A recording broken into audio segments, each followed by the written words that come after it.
గుంటూరు ప్రభుత్వ ఆసుపత్రిలో జీబీఎస్ వ్యాధితో చికిత్స పొందుతున్న కమలమ్మ అనే మహిళ చనిపోయింది. ఇమ్యూనిటీ ప్రాబ్లం రాకుండా కమలమ్మకి అన్ని రకాలుగా వైద్యం అందించినా ఫలితం లేకపోయింది. ఊపిరితిత్తులకి ఇబ్బందిగా మారడంతో కమలమ్మ చనిపోయినట్లు ప్రభుత్వ ఆసుపత్రి సూపరింటెండెంట్ రమణ తెలిపారు. ప్రస్తుతం గుంటూరు జీజీహెచ్ హాస్పిటల్లో జీబీఎస్ వ్యాధితో నలుగురు చికిత్స పొందుతున్నట్లు రమణ చెప్పారు. నలుగురిలో జాన్ అనే మహిళకు ఇబ్బందికర పరిస్థితి ఉన్నట్లు తెలుపుతున్న గుంటూరు ప్రభుత్వ ఆసుపత్రి సూపరింటెండెంట్ ఎస్ఎస్వి రమణతో మా ప్రతినిధి సాయి ఫేస్ టు ఫేస్. ఆసుపత్రిలో జీపీఎస్ వ్యాధితో చికిత్స పొందుతున్నటువంటి కమలమ్మ అనేటటువంటి మహిళ కొద్దిసేపటి క్రితం మరణించడం జరిగింది. అయితే ప్రస్తుతం ఆమెకు సంబంధించి అసలు ఏమేమి ట్రీట్మెంట్ అందడం జరిగింది, ఆమె ఎప్పుడు చనిపోవడం జరిగింది, కారణాలు మన గుంటూరు జీజీహెచ్ సూపరింటెండెంట్ రమణ గారు ఉన్నారు, ఆయనతో మాట్లాడదాం. ఏంటి సార్, అంటే గత 5 రోజులుగా ఆమెకు ట్రీట్మెంట్ జరుగుతుంది అంటున్నారు, ఏంటి పరిస్థితి? అదే ఈ కమలమ్మ అనే 45 ఏళ్ల మహిళ ప్రకాశం జిల్లా నుంచి వచ్చి ఈ గులెన్ బ్యారీ సిమ్టమ్స్తో వచ్చి ఇక్కడ అడ్మిట్ అయ్యారు.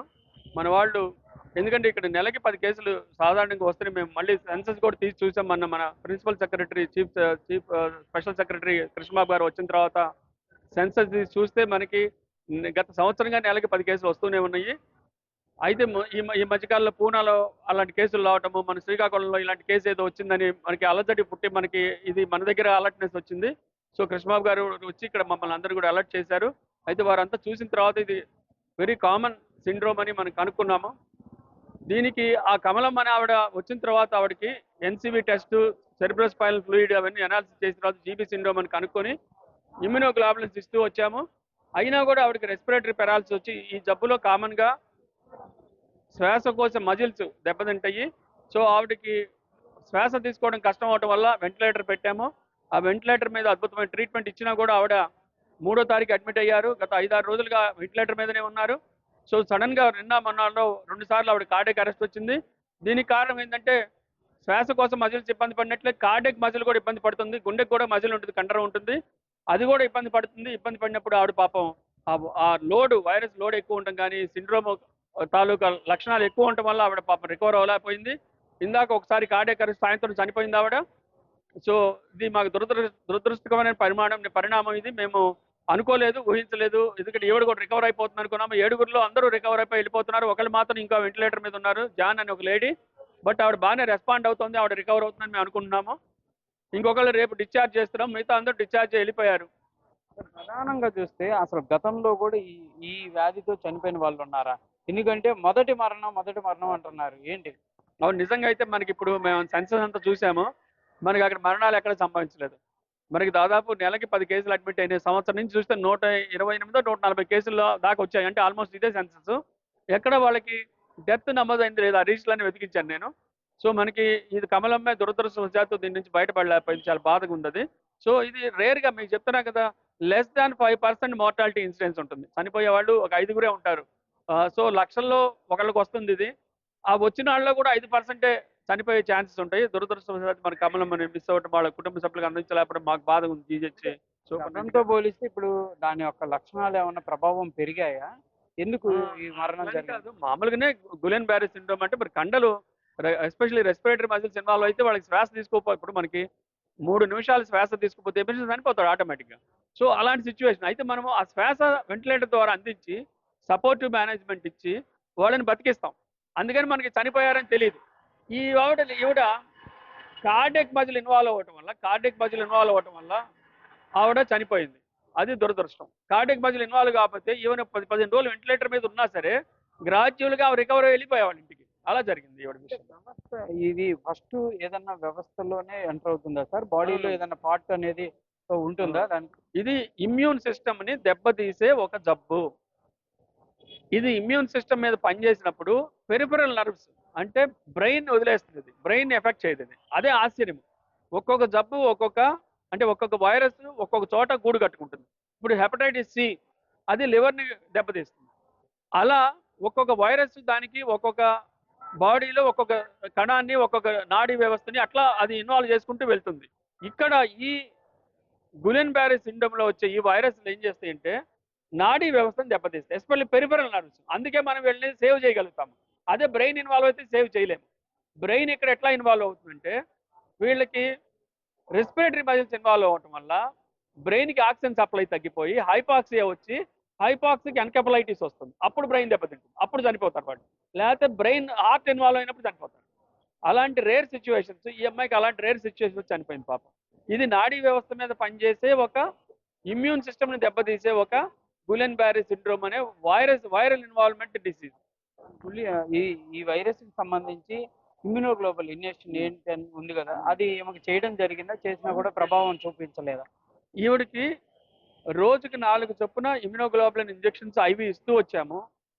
ఆవిడ కోర్స్ అంతా అయిపోయింది, బాగానే రికవర్ అవుతూ ఉంది. మేము కూడా చూస్తే ఒక 2-3 రోజుల క్రితం చూస్తే, కృష్ణబాబు గారు రాని ముందు కూడా చూస్తే ఆవిడ కళ్ళు తెరిచి చూస్తూనే ఉంది. అయితే ఆవిడకి హార్ట్ ఇన్వాల్వ్ అవటం వల్ల మన సపోర్టివ్ ట్రీట్మెంట్ ఆవిడకి ఉపయోగపడకుండా పోయింది. యాక్చువల్గా అయితే ఆమె బతికుండేది.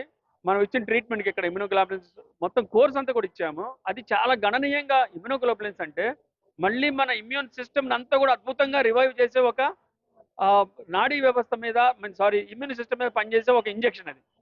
అది వెరీ ఎక్స్పెన్సివ్ ఇంజెక్షన్. అది ఈవిడలో పనిచేసింది, కానీ గుడ్ ఎఫెక్ట్ అవ్వటం వల్ల ఈవిడికి దురదృష్టవశాత్తు చనిపోయింది. ప్రధానంగా చూస్తే గతంలో కరోనా కూడా భయంతో చనిపోయిన వాళ్ళ సంఖ్య ఎక్కువ. ఇప్పుడు కూడా అలాంటి పరిస్థితి ఉందనుకోవచ్చా? ఇది నిజానికి ఆవిడకి చాలా ధైర్యం చెప్పాం మేము. ఇప్పుడు నేను వచ్చిన తర్వాత సూపరింటెండెంట్గా అందరికీ ధైర్యం చెప్పండి, కౌన్సిలింగ్ ఇవ్వండి, ఇక్కడ ట్రీట్మెంట్ మంచిగా ఇస్తున్నాం, కానీ వాళ్ళకి భుజం తట్టి మీకేం అవ్వదు, మీరు చక్కగా నడుచుకుని ఇంటికి వెళ్తారు, మీ ఫ్యామిలీ మెంబర్స్కి మిమ్మల్ని అందిస్తాము అనే భరోసా ఇవ్వటంలో సిస్టంలో కొంచెం తేడా ఉందేమో అనిపించింది. సో అందుకని నేను అది చేస్తూ వచ్చాము. వీళ్ళ కుటుంబ సభ్యులు కూడా మేము అలర్ట్ చేస్తూ వచ్చాము. అయితే ఈవిడ గత 2 రోజులుగా మన స్ప్రోలో లేకపోవడం వల్ల, వెంటిలేటర్ మీద ఉండటం వల్ల మనం ఆవిడకి ఏం చెప్పలేకపోయాం, కానీ మొదట్లో ఆమె చాలా ధైర్యంగా ఉంది. నిజానికి మగవాళ్ళ కన్నా ఆడవాళ్ళే చాలా ధైర్యంగా ఉంటారు. ఆవిడ ఎప్పుడు ధైర్యం కోల్పోలేదు. సార్ నేను వెళ్ళిపోతాను, నాకు తెలుసు, నేను బాగానే ఉంది నాకు అని చెప్పింది. కానీ గ్రాడ్యువల్గా ఆవిడ సడన్గా 2 రోజుల నుంచి సింక్ అవుతూ వచ్చింది. అలాంటి సిచ్యువేషన్ అండి ఇది. సో అందరికీ, ప్రజలకి నేను చెప్పబోయే ఇంపార్టెంట్ విషయం ఏంటంటే, అధైర్యపడొద్దు, అపోహలకు తావివ్వద్దు, అప్రమత్తతో ఉండండి.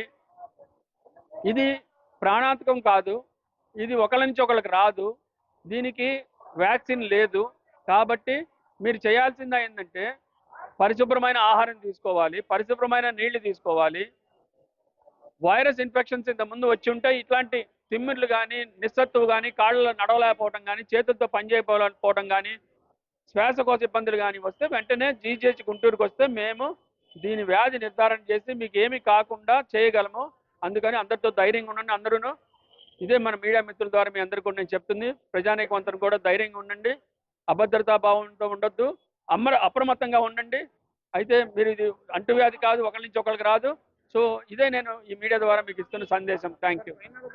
పేషెంట్ల సంఖ్య పెరిగిందా ఈ మధ్యలో? ఏమన్నా వాళ్ళ 5 ట్రీట్మెంట్లో?